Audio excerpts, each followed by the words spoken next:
한 주 동안 행복하셨습니까? 하나님께서 주신 은혜도 마음도 함께 누리는 추석 명절 연휴 되셨기를 축복하고 또 기도합니다. 많이 회복이 됐는지 모르겠네요. 하나님 주신 은혜도 어느 곳에서든지 함께하면 좋겠습니다. 전교인 수련회 계속 기도해오고 가기로 했었는데 답사를 갔다 왔어요. 너무 좋은 장소인데 여러 가지 이야기할 것들이 생겼습니다. 생각보다 조금 멀고 그리고 시설이 엄청 크고 그러다 보니까 우리 지역장 소장 밴드 때 다시 한번 이야기를 나누고 어떤 규모로 갈지 또 어떻게 하면 더 우리 모두에게 유익할지 그렇게 생각해보고 다시 한번 안내해드리도록 그렇게 하겠습니다. 새생명 축제 이후에 추석 연휴 이렇게 계속 생기고 그리고 또 하나의 은혜로 이렇게 함께 또 모이게 되었습니다. 연휴 때 여러분들 고향에들 잘 내려갔다 오셨습니까? 잘 행복하게 잘 갔다 오셨습니까? 태전동 이제 근처 돌아다니다 보니까 저는 추석 당일 때만 빼고 그냥 교회 그대로 나와서 계속 출근하고 말씀 보고 그랬는데 태전동 근처에 차가 없더라고요.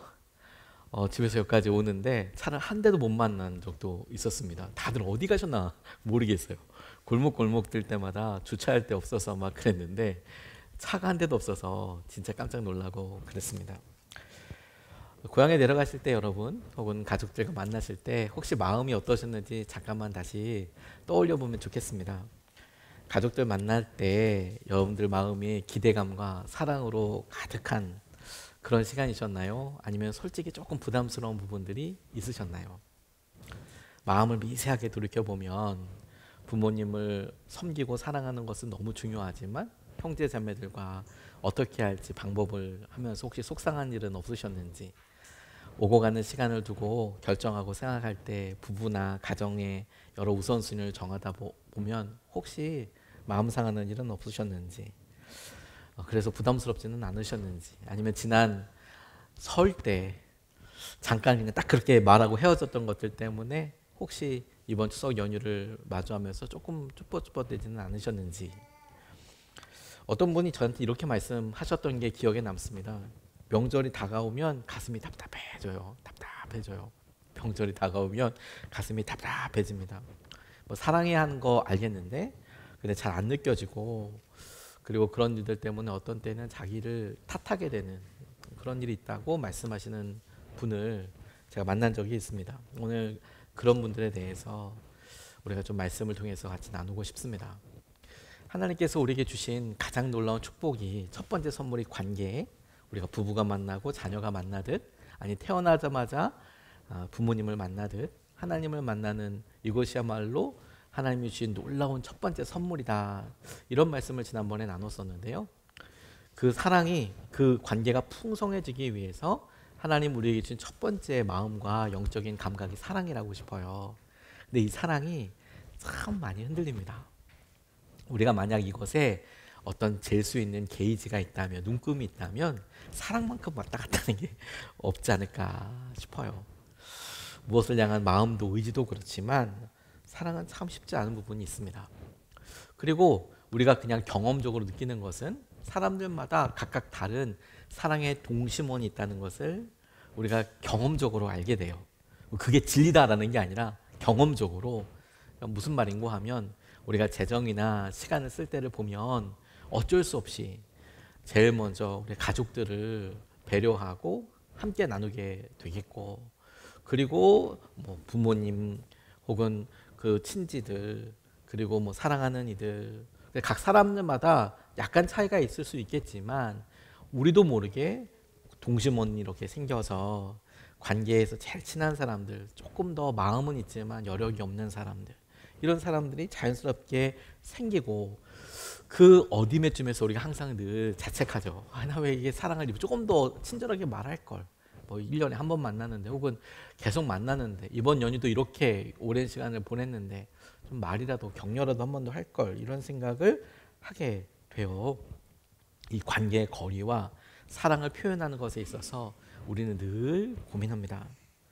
저는 여러 사람들과의 관계에 있어서 다시 한번 하나님께서 이 관계를 더 풍성하게 누리기 위해 우리에게 주신 가장 놀라운 감각 이 사랑이라고 싶은데, 오늘 이 본문을 붙잡은 이유는 남편들아 아내를 사랑하라, 남자들에게 위한 그런 말씀이 아니고, 우리가 추석 연휴 때 가정 예배지를 이미 보셨다시피 남편에게 그 사랑이 아내를 그렇게 행복하게 하고 남편의 그 사랑이 그렇게 귀한 것이라고 한다면, 그 자리에 우리의 이름을 넣어보고 하나님께서 예수님을 통하여 어떻게 하셨는지를 우리도 똑같이 배울 수 있는 사랑의 귀한 모범으로 틀로 삼을 수 있겠다 싶어서 오늘 이 본문 말씀을 사랑과 관계에 있어서 우리의 연약함에 도전하시는 하나님의 말씀으로 좀 우리가 좀 살펴보고 싶습니다. 오늘 이 말씀에서 우리가 첫 번째로 주목하고 싶은 것은 기본적인 이해를 다시 한번 짚어봐야겠다고 싶어요. 오늘 본문 말씀이 우리에게 지시하고 보여주시는 것 중에서 우리가 사랑을 생각할 때 이 사랑에는 성경적인 여러 정의도 있겠지만 우리가 경험적으로 느낄 때에는 감정적인 사랑과 의지적인 사랑으로 구분되어서 경험된다는 것에 조금 더 주목해 보고 싶어요. 25절 말씀을 보면 이렇게 나와 있습니다. 남편 되니 여러분 아내를 사랑하기를 그리스도께서 교회를 사랑하셔서 교회를 위하여 자신을 내주심 같이 하십시오. 남편들에게 아내를 사랑하는데 그 아내를 사랑할 때 예수님께서 교회를 어떻게 사랑하셨는지를 잘 보고 따라하라, 모범을 삼으라, 이런 취지의 말씀이겠죠. 자연스럽게 사랑이 되어지는 경우들을 우리가 여러 번 경험했습니다. 그렇지 않습니까? 우리가 젊었을 때 이성에 대한 마음이나 혹은 우리가 아이를 처음으로 안게 됐을 때 너무도 자연스럽게 사랑하는 마음이 생기지 않습니까? 그냥 좋아지는 경우는 참 좋죠. 이성 간에 서로 좋아지는 경우라든지 부모 자녀나 친구들도 하다못해 이렇게 만나다 보면 마음으로 정이 가는 친구들이 있잖아요. 터놓을 수 있을 그런 직장 동료들이 있지 않습니까? 그런 경우는 너무도 좋지만 근데 경험적으로 우리가 또 알아요. 오래 가지 않는다는 걸. 때로는 그런 마음의 의지함이 배신처럼 씁쓸함으로 외로움으로 다가올 때가 퍽 많다는 것을 알게 됩니다. 제게 한 번은 한 청년이 이런 이야기를 한 적이 있어요. 목사님, 마음에 드는 사람이 있었는데 요즘은 연락 오는 것도 조금 부담스러운 것 같아요. 이야기의 전후가 뭐냐면 마음에 드는 사람을 보고 좀 가까이 있고 싶고 어떤지 되게 관심도 가고 그랬던 사람이 대상이 있었는데 계속 만나고 또 자연스럽게 여러 상황을 알다 보니까 자기가 생각했던 것과 좀 많이 다르더라는 거죠. 그러니까 연락이 오는 것도 이제 좀 부담스럽다. 이렇게 이제 이야기하는 청년이었거든요. 그래서 제가 지금은 싫으냐고 했더니 싫은 건 아닌데 그냥 감정이 없어요. 조심스럽게 청년들의 이성 이야기를 했지만 사실 우리가 가정에서 느낄 때에도 감정이 없어요. 내 마음에 그런 것들이 잘 생기지 않아요 라는 것은 참 안타까운, 경험하고 싶지 않은 그런 경험 느낌이기도 하지 않습니까? 근데 여러분, 이게 정상이에요. 사실은 감정이라는 것은 변하는 게 정상이죠. 문제는 감정이 사라진 게 아니고요, 이 감정이 사라졌을 때 어떻게 할지 모르는 게 이게 문제인 거예요. 우리는 내 마음이 다 식었어가 문제라고 생각을 하지만 이미 우리가 경험적으로 잘 압니다. 여기까지 오늘까지 살아오면서 많은 만남과 헤어짐도 있었잖아요. 그 중에는 여러 마음에 드는 사람도 있었고 그래서 깊은 교제 시간도 있었지만 때로는 아쉽게 헤어지는 경우도 있었지 않습니까? 그래서 경험으로 본다면 와, 이런 아픔, 이런 슬픔, 이런 외로움 이렇게만 생각할 게 아니라 그래서 그런 일들로 우리가 뭘 배웠느냐가 중요하잖아요. 뭘 배웠느냐. 그래, 마음으로 느껴지는 감정적인 사랑은 이런 한계가 있지. 여기서 배운 다음 여기까지면 70점이고요. 그러면 그런 것에서 우리가 느껴야 되고 배워야 될 진짜 것은 무엇이냐면 이것이 사랑의 아주 일부분이라는 거예요. 감정적인 부분은. 오히려 더 풍성해지고 사랑의 더 오랜 기간을 유지하게 하는 것은 의지적으로 내가 사랑하겠다 라고 결정하는 부분이 경험적으로 느껴질 때 더 큰 부분이라는 거예요. 예수님께서 오늘 우리에게 도전하시고 보여주시는 부분도 그 부분입니다. 교회를 사랑하라고 이야기할 때 당시에 예수님 눈에 보였던 교회인 제자들의 모임, 제자들의 공동체, 그 면면을 보면 제자들이 뭐 대단히 뛰어난 사람들이 아니었거든요. 애정과 사랑이 확 가기보다 주님께서 마지막까지 그들을 사랑하기로 결정하신 거죠. 의지적으로 내가 사랑할 거야 라고 그렇게 선택하신 거죠. 그걸 우리에게 보여주신다고 싶어요. 그러니까 우리가 여기까지 오면서 많은 감정적인 그런 아픔과 어려움이 있었다면 오히려 이것에 매여 달리는 것이 아니라 그래, 우리가 어떻게 이 상을 유지하고 함께 할 수 있을지 의지적으로 결정하고 사랑하는 것에 대해 주목해야 한다는 겁니다. 왜냐하면 이것이야말로 가치 있는 열매를 얻을 수 있기 때문에 그래요. 사실 사랑이란 마음에 이게 무슨 두 마음처럼 딱 명확하게 구분되지는 않습니다. 대부분 여러분 그 처음에 시작은 좋으니까 만나는 거 아니에요. 열정을 드리는 거고 직장이나 어떤 일을 할 때도 관심이 가고 해볼 만하니까 시작하는 거 아니겠습니까? 처음부터 마음이 싹 없으면 움직이기라기도 하겠어요. 그런 마음 자체가 없죠. 하지만 마음이 움직여서 하다 보니 그래, 내가 이런 정도는 할 수 있겠다. 점점 더 늘어나는 부분이 있는 거겠죠. 이 두 부분은 함께 사실 움직여요. 근데 굳이 구분한 이유가 뭐냐면 사랑에 대해서 우리가 실패감이나 곤란함을 경험하는 경우가 많기 때문이에요. 내가 사랑이 잘 안 돼. 혹은 내가 외로워. 혹은 내가 내 마음의 바닥을 봤어. 이렇게 생각되는 일이 의외로 많기 때문이에요. 이미 많이 경험했으면서도 여전히 우리는 그런 일들 앞에 스스로를 자책하고 실패감을 느끼기 때문이죠. 감정적인 사랑이 안 된다고 해서 사랑이 실패한 게 아닙니다. 그리고 흔히들 감정적인 사랑의 메마름을 경험해요. 어렵고 아프긴 하지만 중요한 점은 사랑의 관계를 유지하는 정말 중요한 요소라는 것이고, 그리고 관계를 변화시킬 수 있는 절대적인 요소라고 싶어요. 사랑하는 사람들 안에서만 우리의 마음이 변화되고 더 깊은 사랑으로 도전하게 되는 것이죠. 감정적인 사랑을 넘어서 의지적으로 사랑하는 것에 대해 우리의 최대의 적은 앞서 말씀드린 대로 우리 마음을 혹은 잘못된 기준을 잣대로 잡는 거예요. 이런 정도면 내가 견딜만해, 참을만해, 이게 아니고요.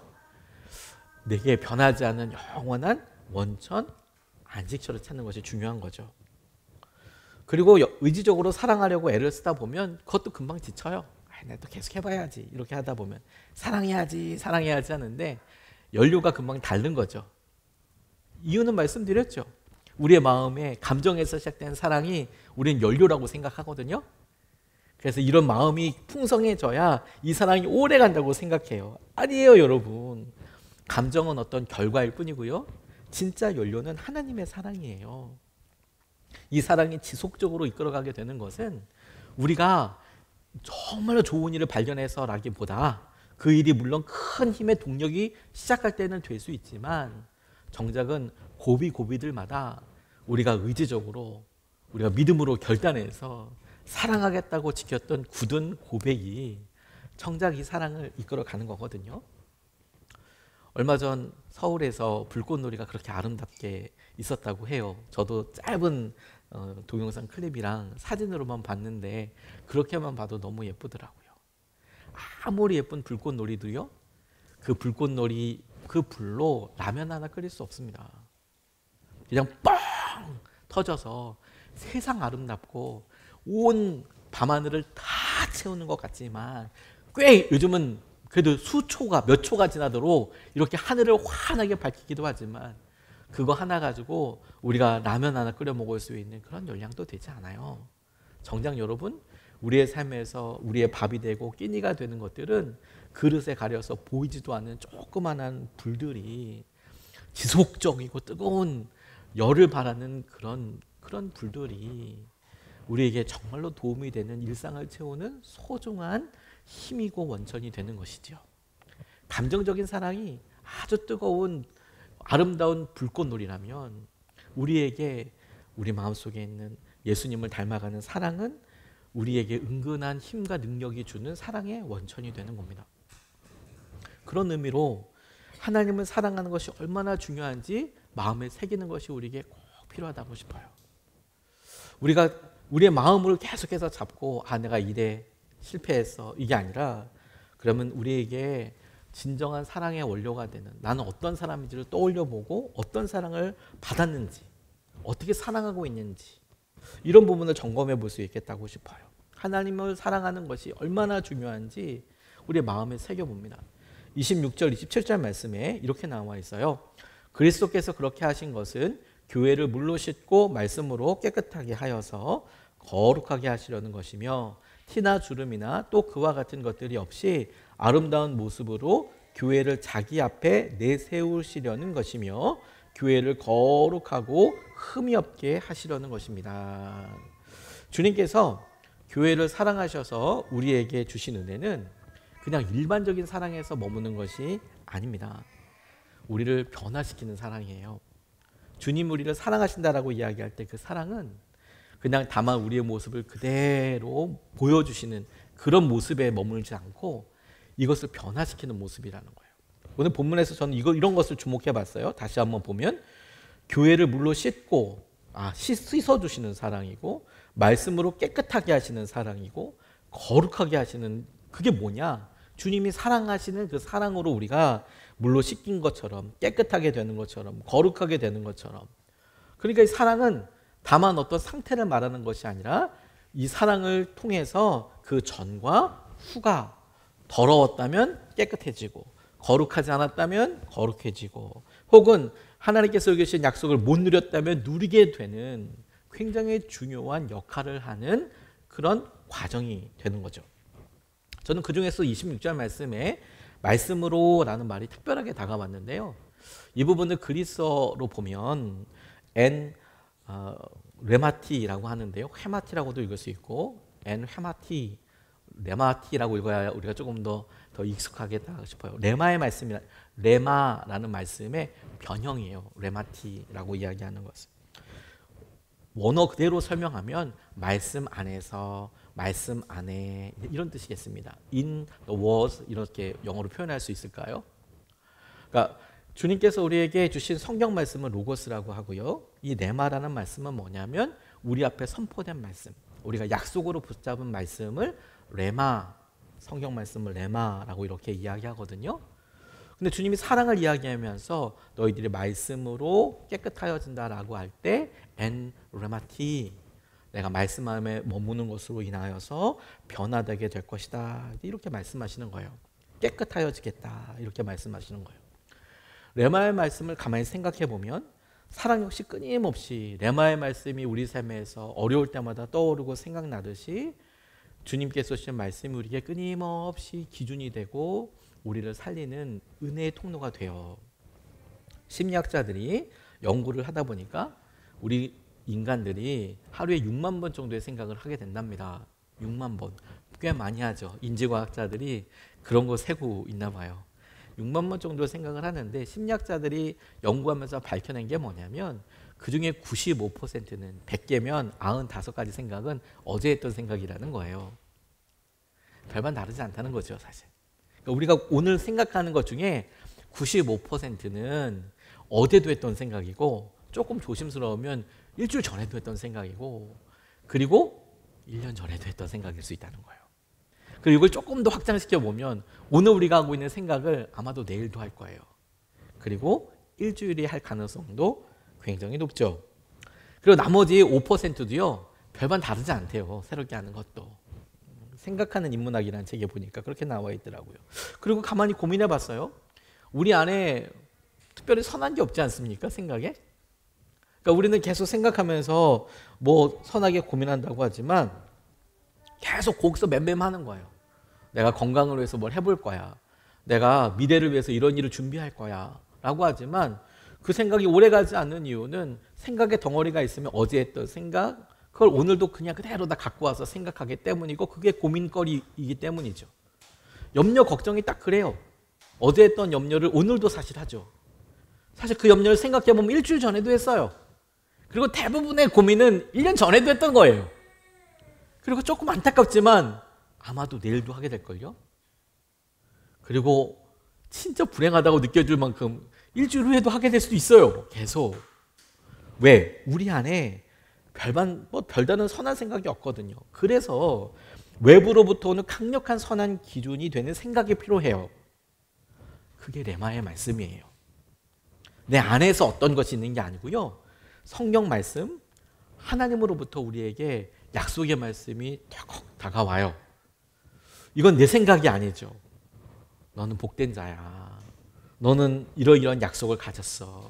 하나님께서 너를 사랑하시고 너를 향한 놀라운 계획을 갖고 계셔. 이제 이런 일들이 우리가 우리 스스로 생각할 때 어제 걱정, 일주일 전에 걱정과 내일도 하게 될 여러 일들 앞에 머물러 있는 우리를 하나님의 전혀 다른 말씀과 성경에서 약속하신 그 약속의 수준으로 우리를 끊임없이 붙잡아서 우리를 다시 살리고 누리게 하는 것이죠. 제가 저에게 있는 레마의 말씀들을 꼽아 보았습니다.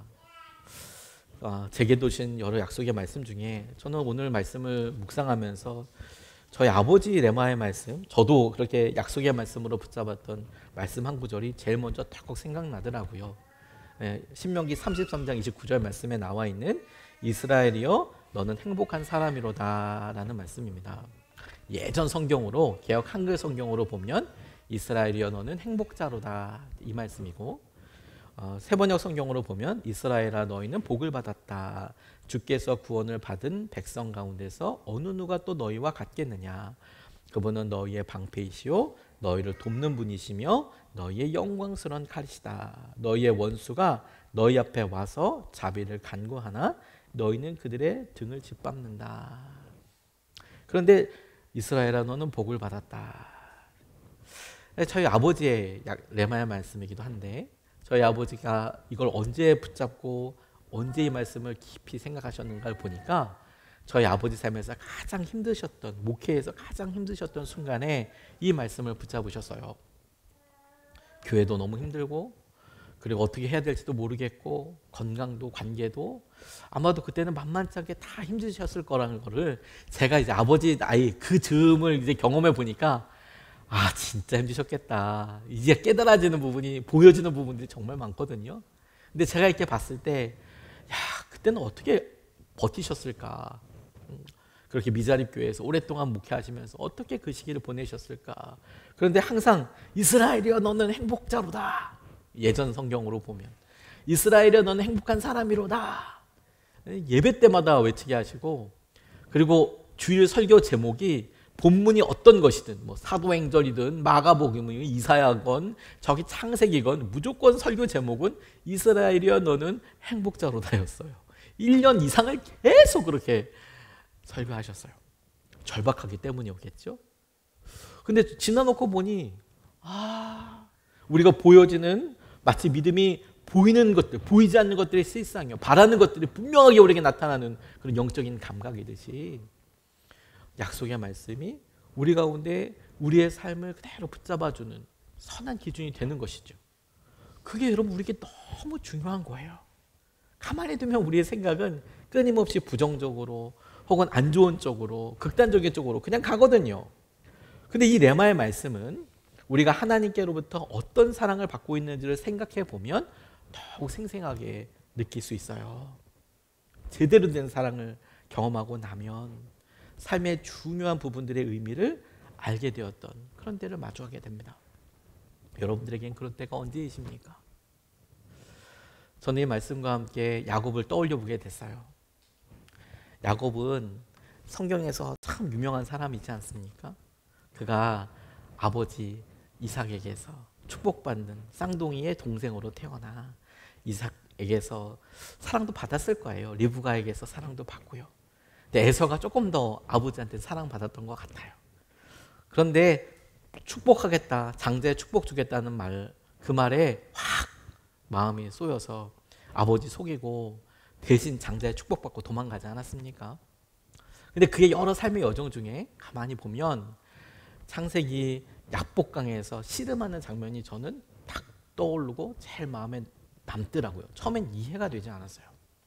그가 고향을 20년 동안이나 떠나 있고 나름 일가를 이루었어요. 자녀들도 많이 있고요. 가족도 많아졌습니다. 그리고 그가 가졌던 재물들도 꽤 많았던 것 같아요. 그런데 약복강, 이제 이 약복강을 건너가면, 이 강을 건너가면 형 혹은 아버지가 거주했던 유목민이었으니까 꽤 넓은 땅을 돌아다니면서 있었는데 이 아버지가 걸어다니고 했던 그 영역으로 진입하게 되는데 자기 가축들도 다 보내고 가족들도 다 보내고 혼자 남아서 그렇게 있는 거예요. 그리고 남아서 자기 혼자 고민하고 있는 그 밤에 하나님께서 보내신 천사와 함께 뜬금없이 씨름을 하게 됩니다.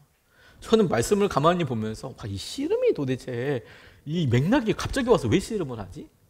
그 내용을 보면 밤새도록 씨름하다가 이기지 못하니까 이 하나님께서 보내신 천사로 나중에 밝혀지는 사람이 그의 고관절을 쳐요. 환도뼈라고 나와 있는 고관절을 쳐버립니다. 그래서 그가 장애를 가져요. 절개돼요. 근데 그럼에도 야곱이 놓지 않습니다. 허리춤을, 삿발을 놓지 않아요. 그리고 자기를 축복해달라고 이야기해요. 저는 처음에 그 말씀을 보고 묵상할 때 잘 이해가 되지 않더라고요. 아니 왜 갑자기 이 밤에 와서 그냥 밤새도록 씨름한다는 건 무슨 의미이며, 씨름하다가 지금 아프잖아요. 근데 그 삿발을 붙잡고 바지춤을 잡고 축복해달라고 하는 마음을 물어내! 혹은 고쳐놓고 가! 이런 말이 조금 더 저한테는 어울릴 것 같은데, 근데 나를 축복해놓고 가라고. 그래서 그 천사가 네가 하나님과 겨뤄서 이겼고 사람과 겨뤄서 이겼다라는 의미로 이스라엘이라는 의미를 주지 않습니까? 근데 제게도 삶이 어느 정도 쌓이고 그리고 조심스럽지만 실패다, 어려움이다라는 걸 고민하게 되니까 오히려 그 야곱이 겪었던 그날 밤이 너무 생생하게 다가오더라고요. 여러분들에게는 그런 날이 없습니까? 내게 있는 염려와 걱정이 밤새도록 나의 허리춤을 붙잡고 놓아주지 않는 거예요. 너는 그런 사람이라고. 야곱의 입장에서 보면 너 지금 돈 벌어서 외적으로 좋은 것 같지. 하지만 너 부모 속이고 혹은 네가 그렇게 거짓말해서 떠난 거잖아. 그가 결혼했던 바다나람이라는 곳에서 그가 여러 일들을 볼 때 장인어른부터 별로 인정과 축복을 받지 못했어요. 마지막 떠날 때도 그 여러 일가들이 다른 곳에 잠깐 가 있을 때 도망치듯이 떠나옵니다. 아무리 돈을 벌고 아무리 일가를 잃었다고 하지만 정작 그 마음속에는 아무도 그를 인정해주지 않아요. 축복해주지 않아요.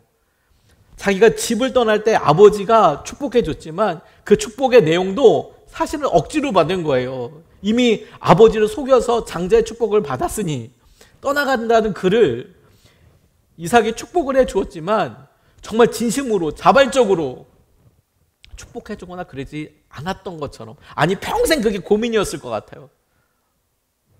근데 그가 제 마음속에 가만히 보니 제가 뜨거운 밤을 보내면서 어렵고 힘들고 그런 상황들을 마주할 때, 그리고 야곱이 어떤 심정이었을까, 그의 삶을 보았을 때 문득 경험적으로 깨달아지는, 고백되어지는 것이 뭐냐면 야곱에게 이런 지지와 축복이 너무 필요했구나. 새로운 삶을 살 때 다른 사람들은 이렇게 재산을 잃었고 이렇게 가족을 잃었으니까 어떻게 생각할지 모르겠지만 누구라도 좋으니까 나한테 너 잘했어, 너 실패한 사람 아니야, 너 괜찮아, 너 너무 수고한 거야, 너 야곱 속이는 사람이 아니라 너 그쯤 했어도, 너보다 물론 성공한 사람 엄청 많고 니네 형도 분명히 있지만 너 그렇게 속이는 사람으로 있는 게 아니라 너 이스라엘이야, 너 수고한 거야.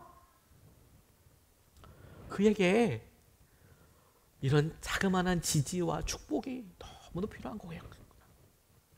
그래서 야곱이 자기의 고향 땅으로 돌아갔을 때, 그가 이스라엘로 살아갈 때를 가만히 보면 그가 다른 엄청난 것을 뭐 했기 때문에, 돈이 많았기 때문에, 뭐 아버지가 뭘 했기 때문에 이런 것이 아니라 그때 야복강에서 씨름하면서 누군지도 모르고 지나고 난 다음에 하나님께서 보내신 사람이라는 것을 알았는데, 그 사람이 자기에게 해준 네가 괜찮아, 그 자그마한 지지, 축복, 그거 하나가 야곱의 삶을 그 전과 그 후를 완전히 나누게 되는 복된 계기가 되는 거예요. 야곱에게 있어서는 제대로 된 사랑을 받은 것 아닙니까?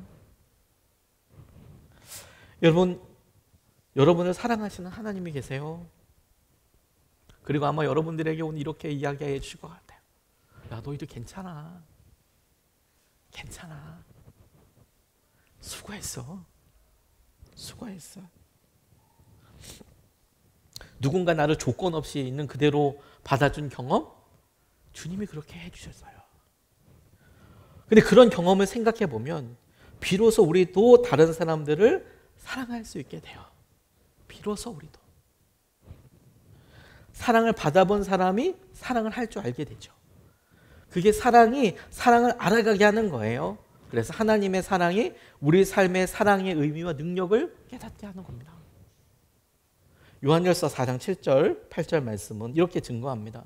사랑하는 여러분, 서로 사랑합시다. 사랑은 하나님에게서 난 것입니다. 사랑하는 사람은 하나님에게서 났고 하나님을 압니다. 사랑하지 않는 사람은 하나님을 알지 못합니다. 하나님은 사랑이시기 때문입니다.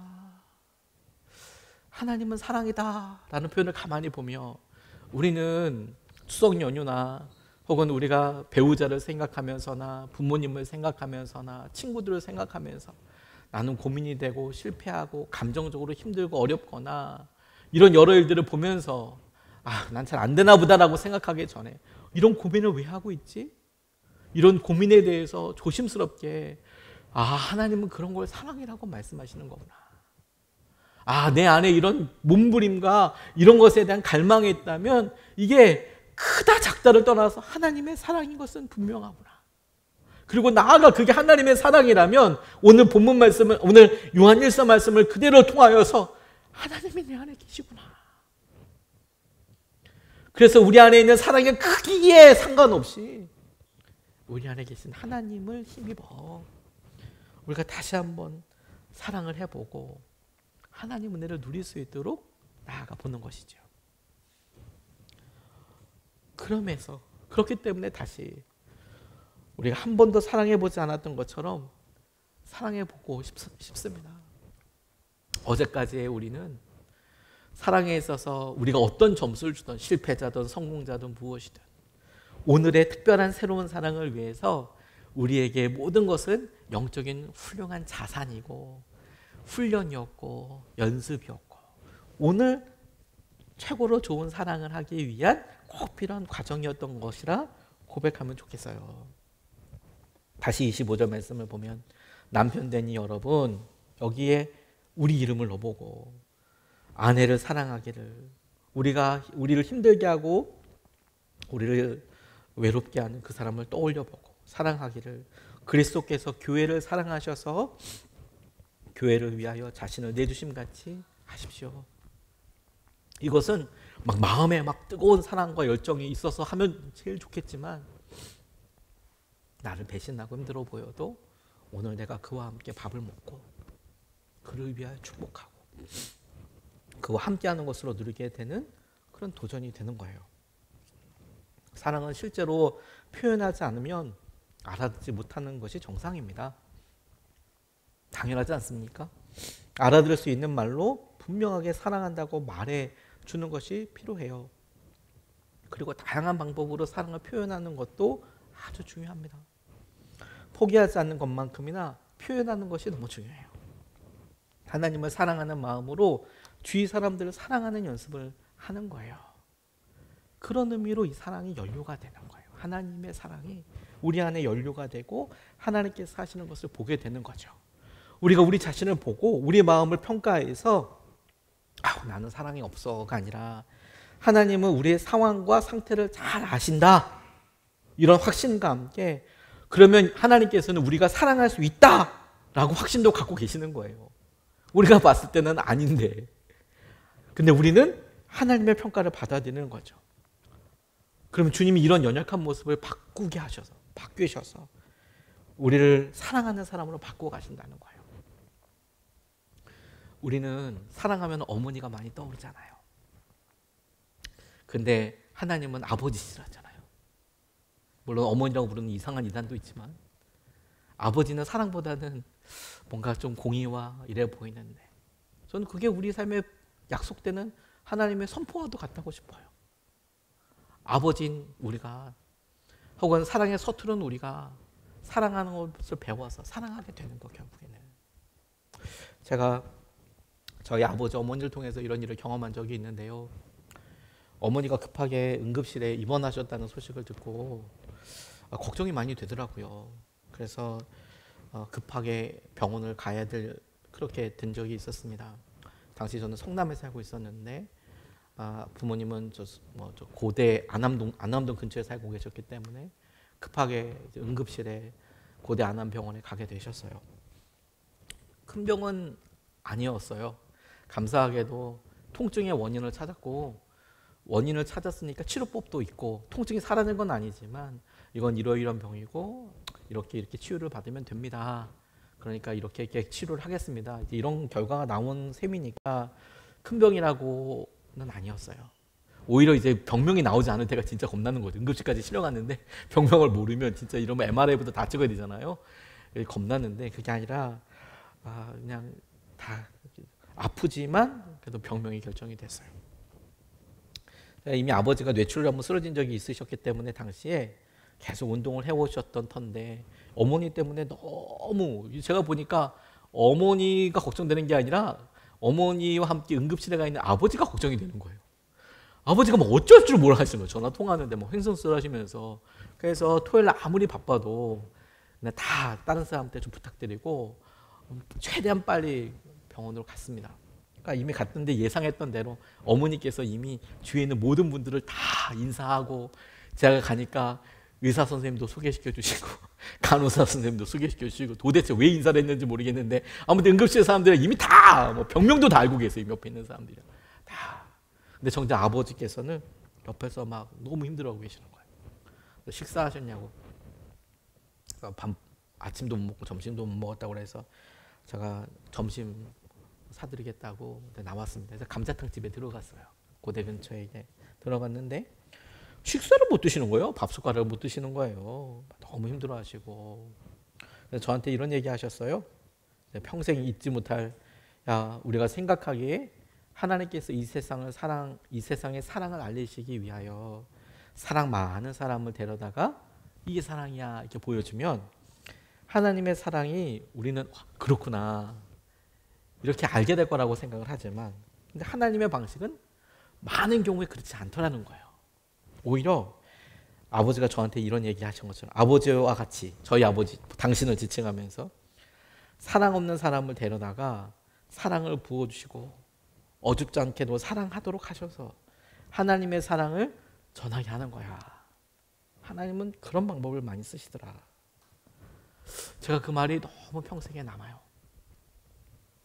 처음부터 완성된 사랑의 표현자로서 있지 않고요. 우리는 너무 서투르고 너무 부족해요.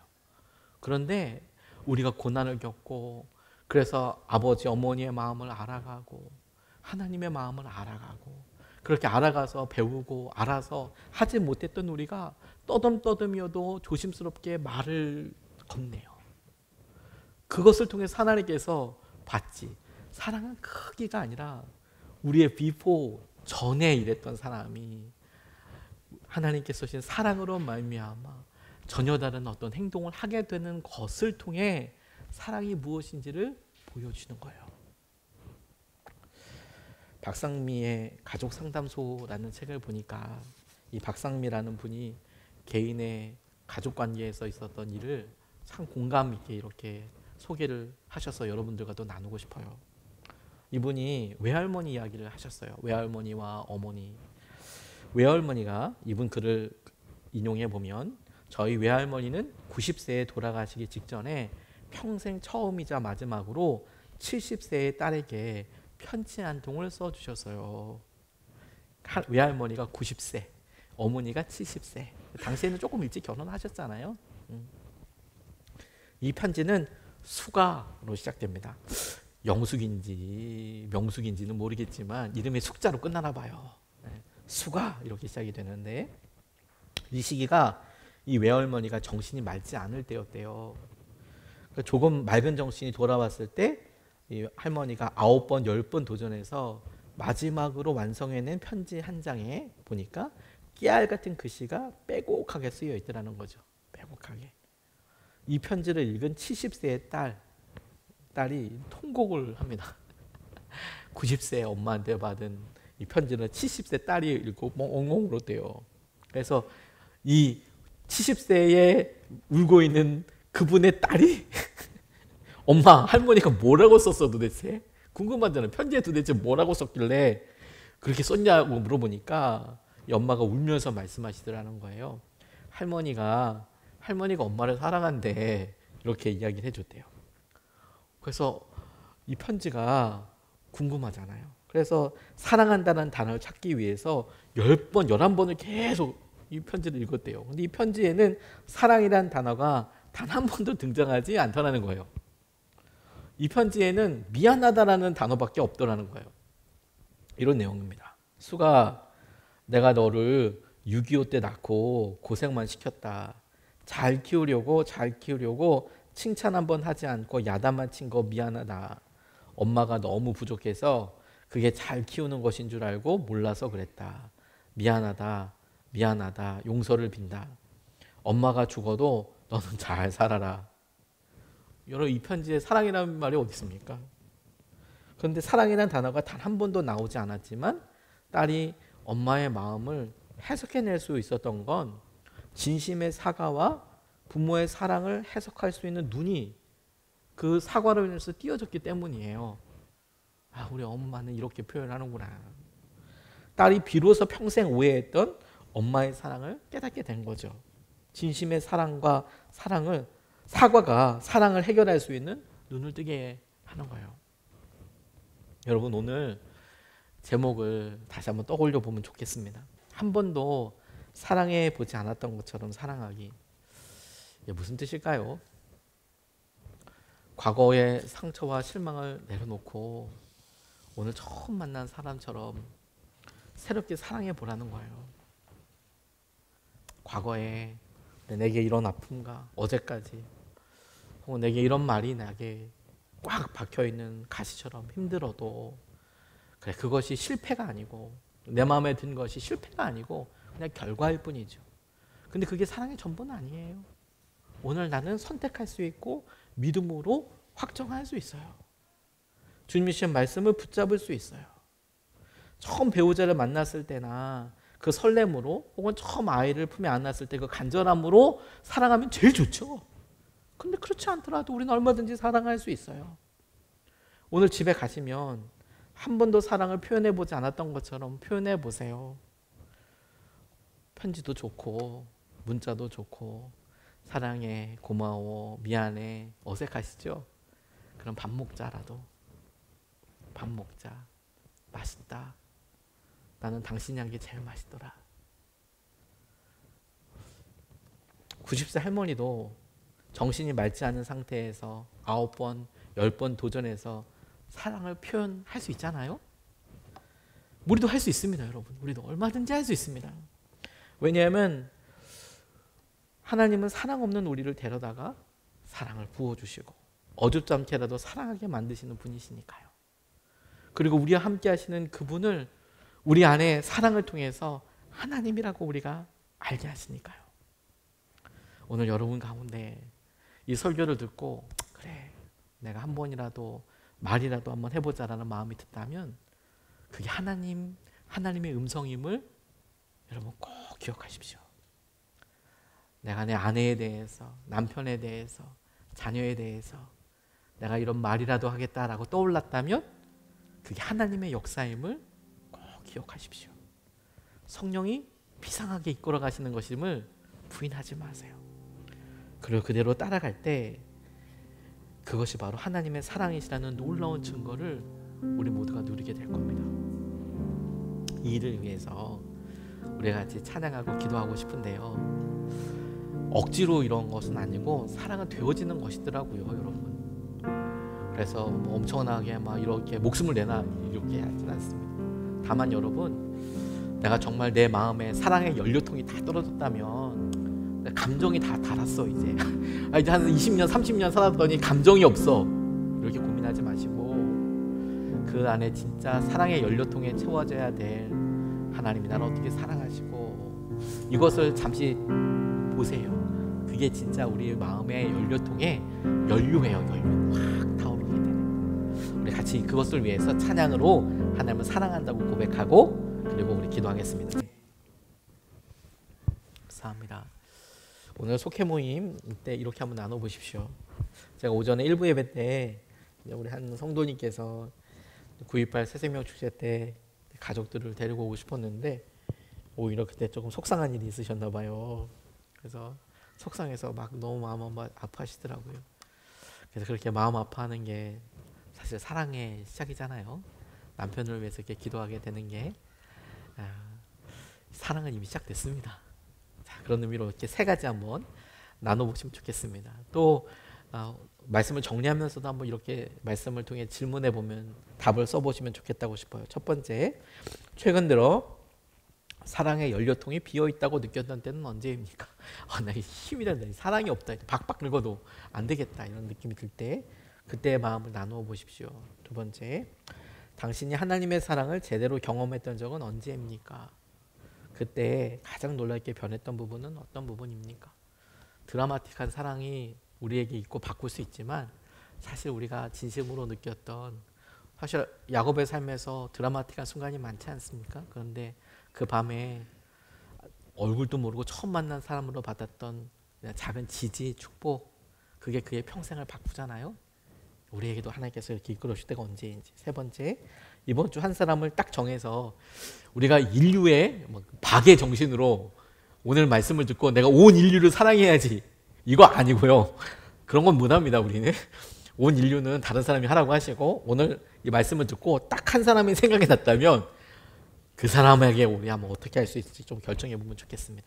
한 사람을 딱 정해놓고 그래 내가 한번 넘어가 보자. 어떻게 사랑을 표현해 볼 수 있을지. 문자도 좋고 그리고 하나님께서 여력을 주신다면 또 다른 사람에게도 해볼 수 있겠지만 처음서부터 막 10사람 이렇게 하지 말고 한 사람한테 우리가 사랑을 표현해 보고 어떻게 하면 좋을지 같이 은혜를 누리고 마음을 함께 나눌 수 있으면 좋겠습니다.